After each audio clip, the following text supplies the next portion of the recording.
Hello, I've not done this for a little while, so I thought we'd go out for a spin today and take some footage.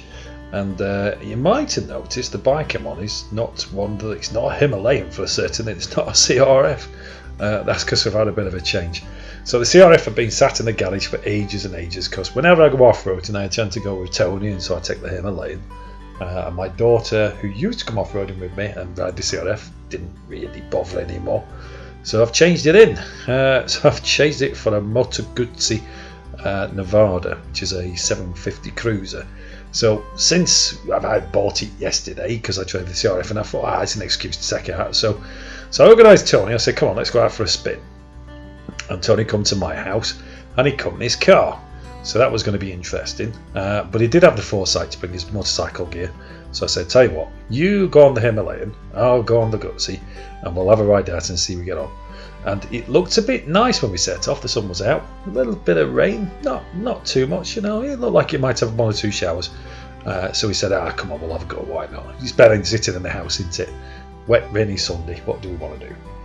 So we set off and we decided we were going to go for a run out to Sherwood Forest, and just past Sherwood, well, not actually Sherwood, we are part of Sherwood Forest as we go through, is a little cafe, which used to be the Green Cafe. I'm not quite sure what it is now, I'll have to go and check. But we knew it was a good spot for a cuppa, and it's a nice little road. You basically take the A616 out from Sheffield, very close to where I live, and you ride out, and as you can see, you go out through a place called Clown, yep, and then you carry on past Creswell. Near Creswell's Creswell Crags, in case you didn't know, a kind of historic site, and then you keep on going, and it's a nice straight road with a few bends. And when we set off, it was a kind of sunnyish, and it started warming up. Well, it looks like it was going to warm up, and then it couldn't make its mind up. It was raining, sunny. So Tony got to go on the Himalayan with the heated grips, and I went on the Moto Guzzi, which has got absolutely no heated grips and no windscreen and no fairing. So it was an abject lesson. Well, you wanted to ride your new bike, good for you, but you're going to get cold and wet. So that'll teach me. Anyway, so what do I think of the Guzzi so far? Well, really, really like it, and that's why I bought it. I took it out for a test drive to see whether I get on with it. I've been fancying the cruiser for a while, and I've been crossing my fingers that Royal Enfield will come out with some kind of 650 cruiser. I have ridden the Interceptor, but I found the seat a little bit uncomfortable. It's a nice bike, I love it, but I wanted something I could do some distance on. The other thing is, while I was in Manhattan's, because I've gone in to organise the MOT for my bikes, I spotted a Guzzi in the corner, and I said, "Ooh, you mind if I go and have a sit on it?" So I went and had a sit on it, and I quite liked the way it sat. And then I looked, and at the back of it had got shaft drive, and I love a shaft drive bike. So to explain, I've had two Yamaha Viragos, both shaft drive. I've had two Yamaha FGRs, both shaft drive. Two Honda DeVilles, both shaft drive. You can see where this is going. And a Yamaha Bulldog, so I do like a nice shafty. So that was basically one of the deciding factors. And the test ride, I really enjoyed it. And of course, you know, Tony had come around here, wanted to look at the new bike, and so we decided just after we got past Cookney, nice little tea shop there, that he wanted to have a go. So we pulled over. So here I am. I'm on the Himalayan now, and he's on the Guzzi, and he wanted to go. And there was a bit of a false start at first because he couldn't get it into first gear. Not quite sure what happened. I think he just needed to rev it and just let the clutch out a bit. But it eventually got going, and it was funny because he was a bit careful at first, and then before I know it, he's like basically doing 60 down the road without any care in the world, and off he's gone. So it was kind of funny. So yeah, he's off, and I'm trying to keep up now on the Himalayan, which, you know, we were caning it because it's cold and it's wet, and I thought, well, we'll take his time. But yeah, he's definitely got his hands on it here. Anyway, go. So yeah, so I mean, like I said, this is a lovely bit of a road. This is, like I said, 616, you turn off. If you go left here, you wind up at Clumber Park, which is well worth a visit. That's a nice thing. You can walk around the side of a lake. There's a cycle path there. It's a good place for people to go and walk your dogs or your kids. Here's me beeping at Tony because he's got to turn the indicator off. And then this bit comes down, and if you come on this bit of road, it runs down. There's a turn off towards Edwinstowe on the right hand side, and that's a nice place. The Sherwood Forest Visitor Centre's there, but we didn't go down that way. We carried on straight, and there's kind of a roundabout junction just a bit down here, and just before you get that's where you'll find a cafe. Highly recommend it. I think they do a bike ride. When we had a look, there was April 20th. I think the first one is. So there's a couple of months. They're going to wait for the weather to warm up. Not like us. We didn't know any better. But no, they love the place. Sometimes ride out there for a breakfast because it's not far from my house. It's about 30 mile, if that. I think maybe about 15 there, 15 back. But it's you'll know when you come in the summer because you'll see just rows and rows of bikes parked up. So we pulled up. You know, I thought I'd grab Tony and go, well, you know, what did you make of the Guzzi? Let's have a quick interview. And so we'll pull up here and we'll let Tony tell us what he thought of the Guzzi.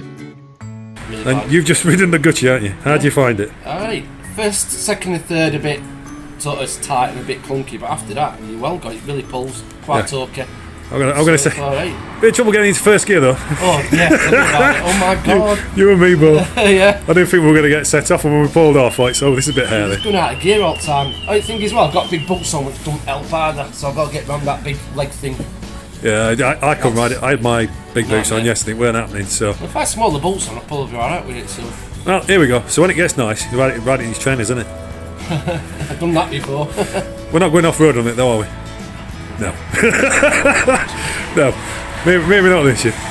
Mechanically, it's very, very good, yeah. Hopefully. Well, it seems to be nice enough. I'm enjoying it. Yeah. I'm not looking forward to cleaning it. Too much chrome.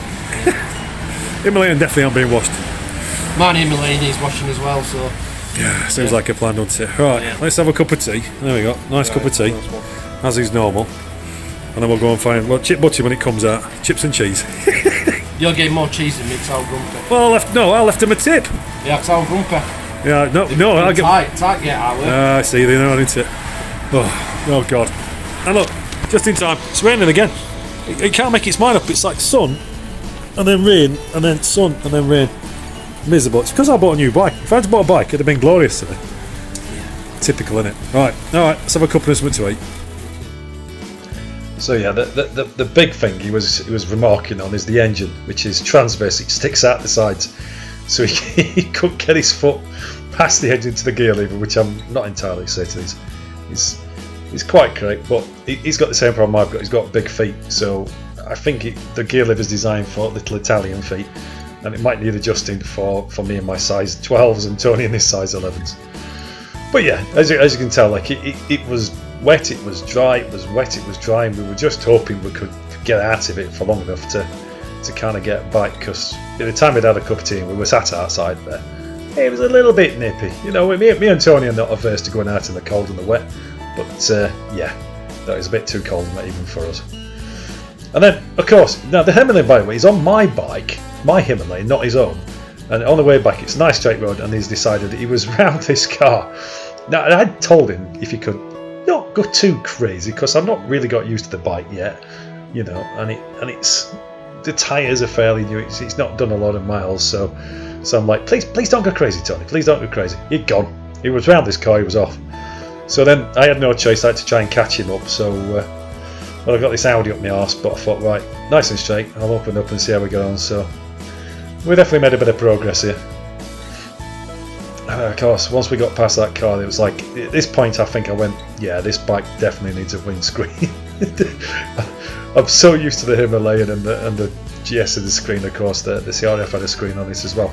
So when you're on like a completely open front bike like this is, wind in my hair, wind in my chest, wind in my face. The windscreen I think is going to be probably the next purchase, just to make that a little bit more comfortable. Look, the sun's out here, it's just soaked everywhere. And I'll tell you what, I was missing the heated grips at this point as well. My fingers were a little bit chilly. But it was nice, you know, it's nice to get out, and if you've got a new bike, you've got to kind of go and ride it, haven't you? You know, it's not new, but it's new to me. And then here we go, back through Cockney. So on the way you pull the car pull off, there's a nice tea shop there if you get a chance to pull in. And this is just lovely, this bit of road. It's like, it's nice and straight. It's not too bad. There's a few bends in it, but the bends aren't too crazy. It kind of tips around to the right and to the left. And in fact, you can see I'm actually managing to keep up with Tony at this point, because he's good on straights, but I think I might have slightly the edge on the corners. I would normally anyway. He weren't hanging about. And we had a run back. It was nice. So, you know, back through Clown, back through Creswell, and just a gentle ride out. I can tell you, when we got back, we had to go to the garage to go and get the jet wash to wash all the mud off the bike. One thing, I'm going to have to wash the Guzzi in the way that I don't necessarily wash the Himalayan. There's too much chrome on it not to wash it. It'll be rusty, and that'll be me now with tubes of Auto Sol and no doubt a can of ACF 40 or 50, ACF 50, WD-40 ACF 50. Guys, we're going to remember that. So yeah, I fancy the change. I fancy the cruiser, but I'm not sure I've signed up for life for polishing. I used to have to polish the Virago, so I'm not entirely new to it. It's not quite Harley bad. At least the engine's blacked, so at least I don't need to go too crazy on that. It's just the shiny bits I've got to keep on top of. But yeah, so we had a run out. I mean, we're trying to work out what his plans for summer is. I mean, I think we wanted to go to Ireland because we've done Scotland, we've done Wales. Tony quite fancies the Norfolk Broads for a change because we've not really been down that end, so I thought that's an excuse. I think the last time me and him were really down that way is when we went up to Norfolk Broads with school, so an excuse to go back. Go to Yarmouth, we'll see. I think there'll be a Himalayan trip, we'll do a little bit of off-roading, so we'll see. But yeah, I did manage to keep up with him, mostly.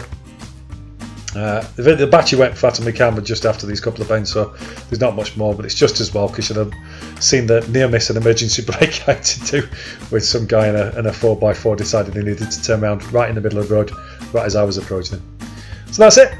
Hope you've enjoyed a little bit of something different, a couple of nice shots of the bike, and we'll see you next time. Thank you very much for watching.